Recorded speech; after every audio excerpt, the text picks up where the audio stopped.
Right పుణ్యశీల గారు, ఏంటి diversion politics? ఒకటి కాదు రెండు కాదండి, వరుస పెట్టి ఏదో ఒక రకంగా మొదట రాధాకృష్ణ గారితో రాతలు రాయించడం మొదలుపెట్టుకుంటే రాముడి విగ్రహం తల నరికారని, దానికి మళ్ళీ ఏదో ఇప్పుడు దాన్ని నిమజ్జనం చేస్తున్నారని, ఈ రకంగా ఇక్కడి వరకు వరుస పెట్టి డైవర్షన్ పాలిటిక్స్ చేసుకుంటూ వస్తున్నారు. ఆ రాముడి విగ్రహం తల నరికినోడికి కూడా మళ్ళీ ఇదేంది సీఎం రిలీఫ్ ఫండ్ నుంచి 5 లక్షలు వీళ్ళే ఇచ్చింది, ఈ ప్రభుత్వం చెకే ఇచ్చింది. నమస్తే సార్. నమస్తే ప్యానలిస్టులకి అలాగే వ్యూవర్స్ కి కూడా నా హృదయపూర్వక నమస్కారం సార్. సార్ అసలు డైవర్షన్ పాలిటిక్స్ కి బ్రాండ్ అంబాసిడరే చంద్రబాబు నాయుడు గారు అయితే డైవర్షన్ పాలిటిక్స్ చేయడం ఏ రకంగా అని మనం మాట్లాడుకోవటం అసలు చాలా హాస్యాస్పదం సార్ నిజంగా. ఎందుకంటే మావిగన్ అనేటటువంటి ఒక అద్భుతమైనటువంటి ప్రతిపాదన ప్రజలందరిలోకి AK-47 పేల్తే ఏ రకంగా ఉంటుందో ఆ రకంగా ఈ రోజున ఆంధ్ర రాష్ట్రంలో ఉన్నటువంటి ప్రతి వ్యక్తిని కూడా ఆలోచింపజేస్తున్నటువంటి సందర్భం ఈ రోజున.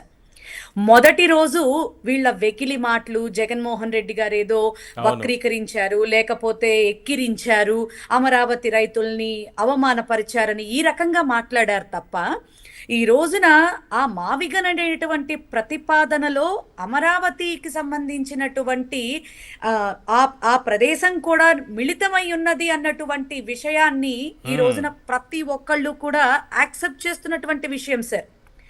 ఆల్రెడీ ఒక్క మాట సార్, వడ్డించిన విస్తరిలా మావిగన్ కనపడుతుంటే అసలు ఆకు వెయ్యటానికి కూడా స్థలమే లేకుండా మరి అమరావతి కనిపిస్తుంటే ప్రజలు ఏది చూస్ చేసుకుంటారు సార్?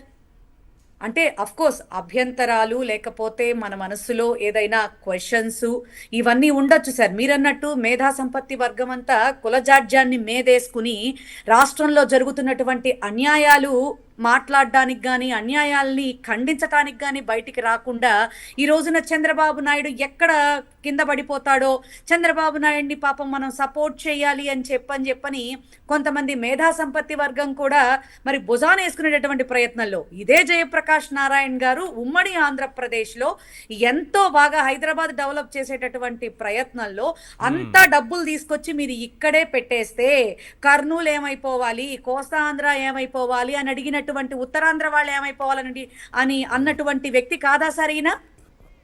ఈ రోజున అది ఆచరణలో పెట్టి మరి 19-24 జగన్మోహన్ రెడ్డి గారు మరి వైజాగ్ లో ఆయన అంటే సార్ ఇక్కడ ఒక్కటైతే సార్, ఎందుకంటే ఎవరి ఇదిలోనైనా సరే కొంత అదేంటి ఆలోచనలో కొంచెం ఏదైనా డిఫరెన్సియేషన్ ఉండుండొచ్చు. జగన్ అన్న చేసినటువంటి ఒక ఇదేంటంటే జస్ట్ వైజాగ్ కూడా ఒక క్యాపిటల్, ఎగ్జిక్యూటివ్ క్యాపిటల్, కర్నూలు కూడా ఒక క్యాపిటల్ అనే ఒక మాటని తీసుకుని వీళ్ళు చాలా ఓవర్ యాక్షన్ చేస్తూ అప్పుడు కూడా చాలా నానా యాగీలు చేశారు. కానీ ఇప్పుడు చంద్రబాబు నాయుడు అమరావతి అనేటటువంటి ఒక రియల్ ఎస్టేట్ భూదందాని, ఆ దేవతల రాజధాని అని చూపిస్తూ మరి ఇండస్ట్రీస్ కి మరి అమరావతిని ఎందుకు సజెస్ట్ చేయట్లేదు అని అడుగుతా ఉన్నాను నేను. సత్వాకి ఎందుకు ఇవ్వలేదు, అమరావతిలో ఎందుకు ఇవ్వలేదు? నేను అదే అడుగుతా ఉన్నాను. లేకపోతే ఇంకోసారికి చాలా ఉన్నాయి కదా. ఇప్పుడు మేము తీసుకొచ్చాం డేటా సెంటర్, మేము తీసుకొస్తే పావలాకి ₹1 కంపెనీలు చాలా తెచ్చామంటున్నారు కదా. 99 పైసల కంపెనీ, సారీ పావలా మరి ఎందుకని పావలా ₹1 కంపెనీలు తెచ్చామన్నారు కదా. మరి వాటికి అమరావతిలో ఎందుకు ఇవ్వలేదు? చంద్రబాబు నాయుడు గారు హెరిటేజ్ ఐస్ క్రీమ్ తీసుకెళ్లి ఎక్కడెక్కడో పెట్టుకున్నారు, అమరావతిలో ఎందుకు పెట్టుకోలేదు? సార్ రీసెంట్లీ కొత్త యూనిట్ కూడా స్టార్ట్ చేశారంట సార్, మరి అది అమరావతిలోకి ఎందుకు తీసుకురాలేదు సార్? అదొక ఐకానిక్ గా నిలబడేది కదా. అక్కడ జనం లేరు కాబట్టి కూడా ఐస్ క్రీమ్ కొనరు కాబట్టి అక్కడ పెట్టలేదు. అయ్యో భలేవారు సార్, అసలు అమరావతి బండి మీద దోసుకొని పోయి అమ్ముతారా ఏంది వాళ్ళు? కాదండి, యూనిట్స్ పెడతారు. ఆ యూనిట్సే సార్ నేను అంటుంది. మీరు మరీ సార్ అసలు అమరావతిలో నేను అనేది ఏంటంటే చంద్రబాబు నాయుడు గారు చాలా గొప్పగా అమరావతిని దేవతల రాజధాని అంటున్నారు. అవును, అసలు అక్కడ ఈ రోజుకి అంటే ఈ రోజుకి నీళ్ళు ఎత్తి పోసుకోవటమును జంగిల్ క్లియరెన్స్ తప్ప కనీసం నిన్నగాక మొన్న కూడా మనం చూసాం సార్ పెమ్మసాని గారి వ్యాఖ్యలు.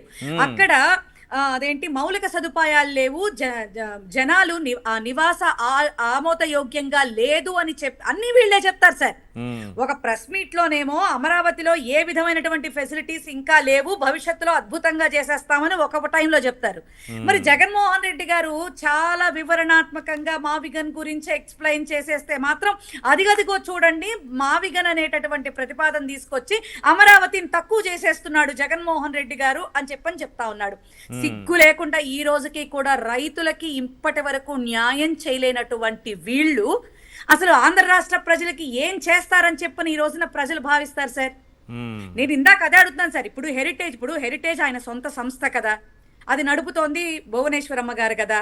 మరి భర్తని సపోర్ట్ చేసేటటువంటి ఇదిలో, అమరావతిని గొప్పగా చెప్పేటటువంటి ఇదిలో రీసెంట్లీ వాళ్ళు ఓపెన్ చేసినటువంటి ఆ యూనిట్స్ ఏవైతే ఉన్నాయో వాటిని తీసుకొచ్చి అమరావతిలో గనక పెట్టుంటే, మరి మీరు ది బెస్ట్ ఎగ్జాంపుల్ గా మరి గ్రోత్ ఇంజన్ అని చెప్తున్నారు కదా అమరావతిని, మరి అక్కడ పెడితే బాగుండేది కదా సార్, చాలా మందికి మార్గదర్శకంగా ఉండేది కదా. అవునా కాదా సార్?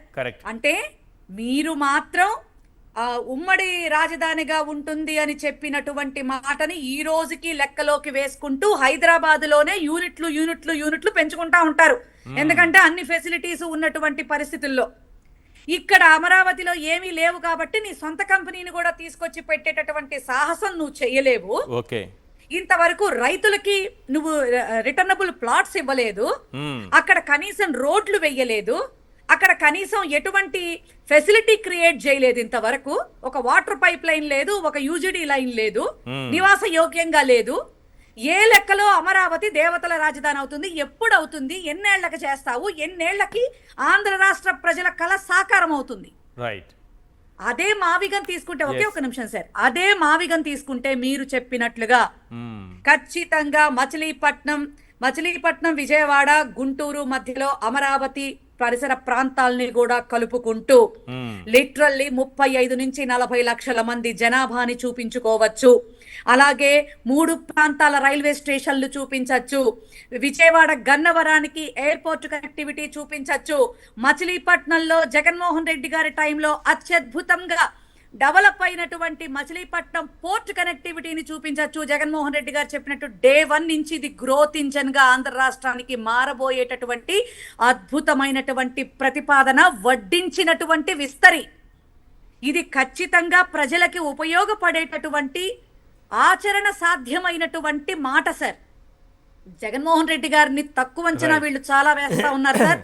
ఇందాక మీరు అన్నారు ఈ డైవర్షన్ పాలిటిక్స్ లో భాగంగా వీళ్ళు ఇష్టం వచ్చినట్టు రాజశేఖర్ రెడ్డి గారిని మరణం గురించి, జగన్మోహన్ రెడ్డి గారిని 100 రెట్లు రాజారెడ్డి గారు. నిజంగా sir, we want to see sir, we want to see 100 రెట్లు రాజారెడ్డి గారు అంటే ఎలా? ఎందుకంటే 15 ఏళ్లుగా జగన్మోహన్ ఏదో రాస్తారు కానీ రాసుకుంటారు, రెచ్చగొట్టడానికి రాస్తారు, డెఫినెట్ గా అందుకే రాస్తారు. ఇక్కడ నుంచి ఏదైనా రియాక్షన్ వస్తుందేమో దాన్ని పెద్దది చేసి చూపించి జగన్మోహన్ రెడ్డి గారికి ఒక ఫ్యాక్షనిస్టనో హత్యా రాజకీయాలను అంటగట్టాలనో ఒక ప్రయత్నం అన్నమాట. ఇలాంటి సమయంలోనే సంయమనంతోనే ఉండాలి, కొద్ది రోజులు ఉండాలి, తప్పదు. నిజంగానే జగన్మోహన్ రెడ్డి గారు ఫ్యాక్షనిస్ట్ అయ్యింది రాజారెడ్డి గారికి మించి అని ఏదో రాసుకొని వచ్చారు కదా. నిజంగా జగన్మోహన్ రెడ్డి గారే ఫ్యాక్షనిస్ట్ అయితే రాధాకృష్ణ గారు ఈ విధంగా రాయగలరా? నిజమైన పిచ్చుకల మీద బ్రహ్మాస్త్రం ఎందుకని, పిచ్చుకల మీద శాంతంగా ఉన్నారని తెలిసే పెట్టాడు సార్.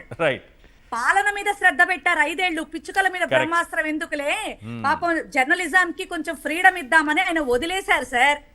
మేమంటోంది ఏంటంటే ఇప్పుడు ఒక మీడియా జర్నలిస్ట్ గా కాకుండా మీడియా బ్రోకర్ గా తయారయ్యాడు రాధాకృష్ణ గారు. ఎంత దమ్ము ధైర్యం ఉంటే మరి వైఎస్ఆర్సీపీ నేతల భార్యల్ని పట్టుకుని అంత నీచంగా తను వక్రీకరించి మాట్లాడగలిగాడు అంటే ఎంత దారుణం సార్. ఈ రకమైన షర్మిల గారైనా వీళ్ళందరినీ చూస్తా ఉంటే ఈ రోజున జాలేస్తా ఉంది సార్. 29న మరి జగన్మోహన్ రెడ్డి గారు వచ్చినప్పుడు ఖచ్చితంగా వీళ్ళు అంటున్న ప్రతి మాటకి ఆనాడు మేము సమాధానం ఏమో చూద్దాంలేండి. అది కరెక్ట్ గా జగన్మోహన్ రెడ్డి గారు చెప్పింది కూడా చేసి చూపించాలి. అది మాటలకే పరిమితం అయితే ఎలా?